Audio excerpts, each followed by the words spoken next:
Alright,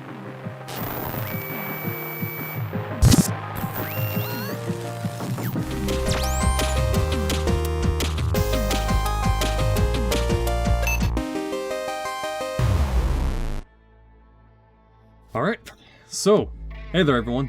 This is a video I'm just recording on the fly because I was sitting on it thinking about it and feel like I really need to say something about these games.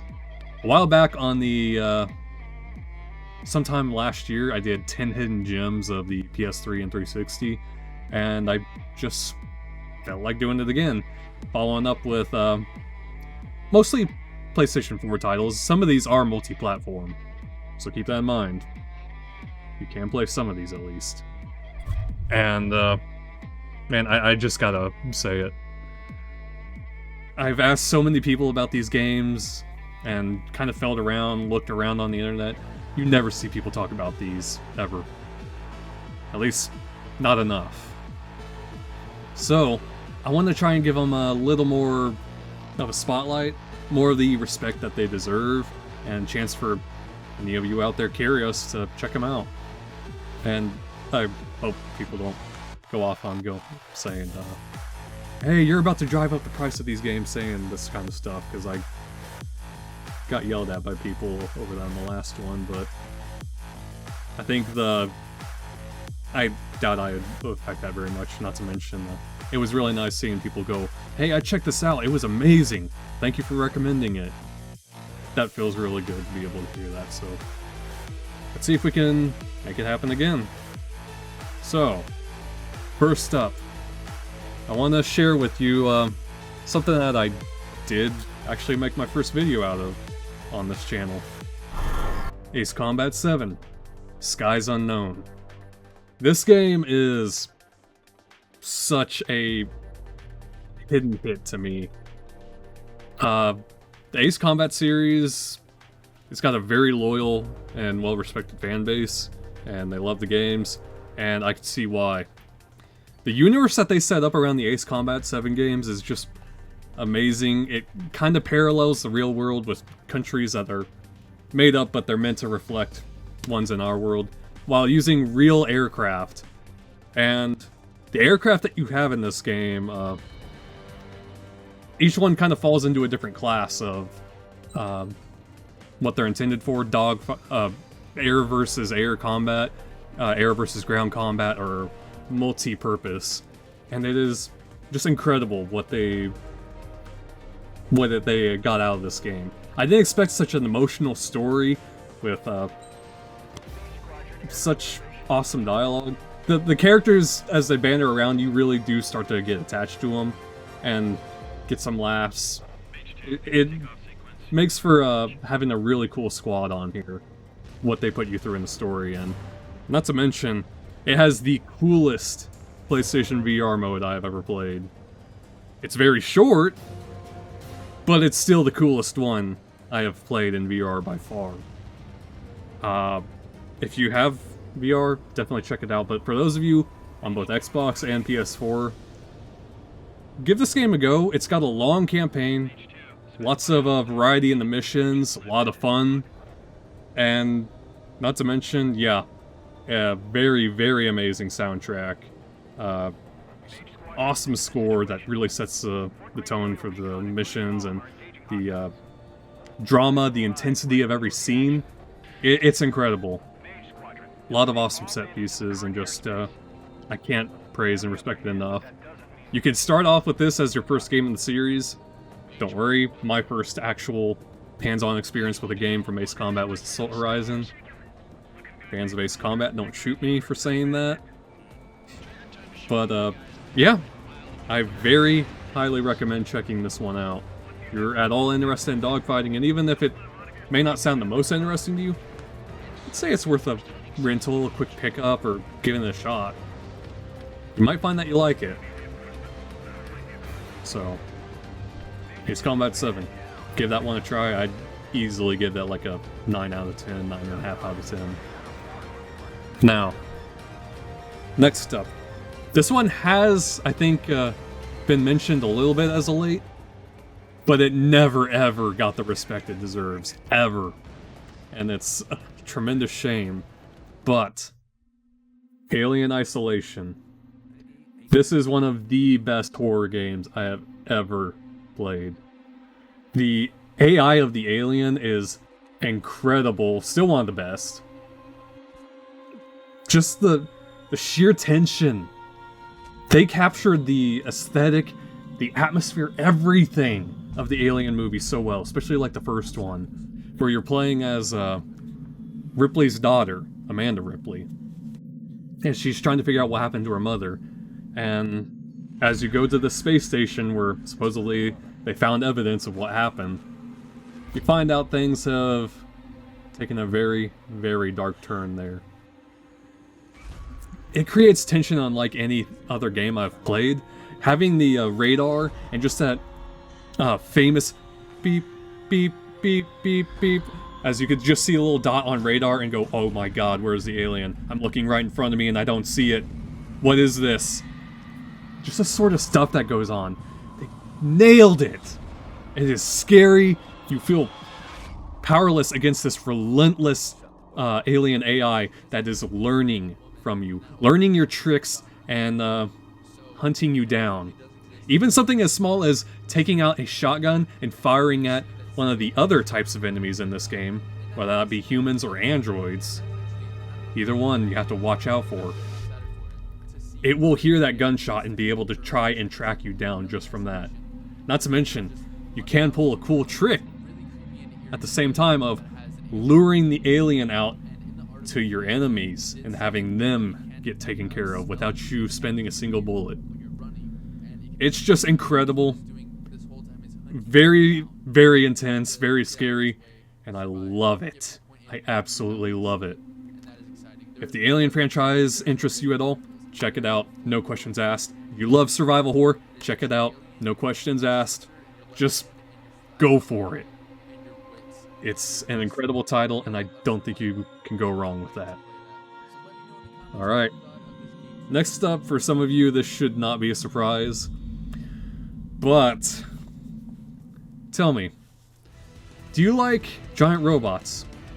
Do you like customizing and creating things?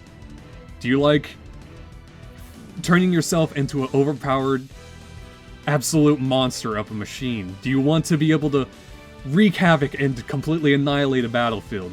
Do you want to basically create your own dream machines and take them into a battle? Gundam Breaker 3 Break Edition is for you. And there's probably a reason why very few of you may have ever heard of this or even seen this. This one had to be imported. It does have English on it though. I had to import this from Amazon for I think about $60. And I think it might actually be cheaper than that now. But for any fan of the Gundam franchise, any fan of just creating things in general, and just kind of going wild and taking them out into a battle, hey, you're gonna get a lot of fun out of this. Gundam Breaker 3 is basically a Gunpla builder's dream of taking, customizing things across all of the franchise of Gundam. From its beginnings in 1979 to up until the Iron-Blooded Orphans series. It's got a lot of stuff to make. It's very easy to grasp and get a hold of and understand, and it's a great time for you to just go into. This game does also have co-op, so if, you know, any of your friends want to jump in, go through the campaign together, or just other types of battles, go for it. Now, if you're saying, I can't order it off Amazon, is there any other way? Well, there's a couple other sites. I mean, eBay and PlayAsia. I host this, I believe. But the only other way that you can get your hands on this is to get a Singapore PlayStation Network account if you want it digitally. So if you got like a digital PS5, that's what you'd have to do to get it. But otherwise, yes, this is one of the best games in the entire Gundam franchise in a very, very long time. And you could spend so many hours in it just having fun, going wild with what you create, and try to make yourself in the most powerful machine possible. It's a blast. I don't think you would regret it if any of that sounds interesting to you at all. give it a try. Very strongly recommend it. Alright, next up. It amazes me that this game got, like, virtually no attention, it feels like. Mad Max. Now, I'm sure a lot of you are going, any game that's related to or based off a movie generally sucks. Hold up now. This game is incredible. As you step into, basically one of the chapters of Max, and you have to build your car from the ground up, go on these wild car combat sequences in an open world, take on missions and side missions, and basically create your car back from the ground up into a monster muscle car, road warrior machine. And not to mention, you do get out of your car and actually get into combat sequences. If I had to compare the combat to anything, it's a lot like the Arkham Knight games. It plays and feels a lot like it. It's a really brutal combat. Just watching how Max fights, especially when he goes into a fury, it's crazy. There are some degree of using firearm. He has his sawn-off shotgun, which you could just keep upgrading into an absolute beast of a weapon, and occasional pickups too. It's crazy, but in all the good ways. If Mad Max Fury Road interested you at all, check it out. If you love vehicular combat games, I guess like Twisted Metal or anything, check it out. If you liked the combat of the Batman games, check it out. It's awesome. It's a open world apocalypse that I'd love to return to again. Playing this game really stuck with me, and I'm tempted to go back and play it now, if I'm being honest. So, hey, give that one a try if you can. Should be a pretty cheap game still, too. Alright. Lastly, we got the other PlayStation exclusive. Gundam Breaker 3 was one. This is the other PS4 exclusive. Wipeout, the Omega Collection. If you're a fan of F-Zero games, or just any sort of hover machines racing at blistering speeds, this is for you. This one is amazing with twisting, turning, curving, looping, airborne tracks. It's pretty much a ground-up remake, I think, from the original Wipeout games, including some of the PSP titles as well. It is loads of fun, having this gravity-defying racing and combat, depending on the races that you choose. It's a wild experience, and it's got an awesome soundtrack, actually, with a lot of official music from official artists. I think The Prodigy is one of them. But what else got I mentioned? VR. This has VR compatibility, and it can put you in the cockpit seat of these racing machines, and oh my god, it is so wild whenever you go on to some of these crazy courses. Didn't make me motion sick, surprisingly, but it is a blast, and they do have a lot of accessibility options for those of you wanting PlayStation VR. You can set it to where the cockpit just stays level, actually is turning with the machine, or just have it like mounted on the front instead of in the cockpit. It is loads of fun. 3 games in one, basically. That's why it's called a collection, after all. I think you could get a lot of playtime out of this. Absolutely well worth it. Didn't seem to really get almost any love, weirdly enough. But I think you should check it out. Alright, so that was just real quick 5 games of PlayStation VR. Why did I say that? Of PlayStation 4. So, I hope you might be interested in checking those out. Remember, you can get pretty much all of these on digitally, or you can go to GameStop, your local secondhand gaming store, and find most of these at this point. Very strongly recommend them all. For you Xbox players, at least there's 3 of these that you can play.